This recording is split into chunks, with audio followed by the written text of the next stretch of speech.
President Yoweri Museveni nga alina mukyala Janet Museveni batuze kisawe kolo kusamu nenda chika 15 ne banizibwa speaker nita mongo myuka Thomas Talibwa n'abalala. Ulva gedekeri parliament kasiza ku nyingo ekikumwe mwaka katundu akasooka musemateeka w'eggwanga agende ku musigansi new cabinet gwe yasingana ku by'omwanya era ng'ekirowoozo yali takirina kuba yalimbya busimbi n'ebirala. When I met Madam Pinetti, the one you have been attacking,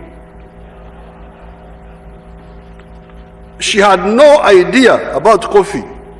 I am the one who told her. She didn't. For her, she was in hospitals.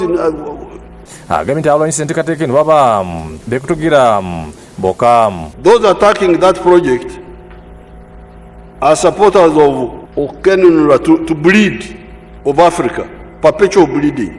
President yategeza nti mwetegefu okwogera n'abali mulimu gw'emmwanyi. So I am ready to sit down with all these coffee people. If you want to add value, I will support you. Download the app on App Store or Google Play Store now. Vision Digital Experience, the future of media.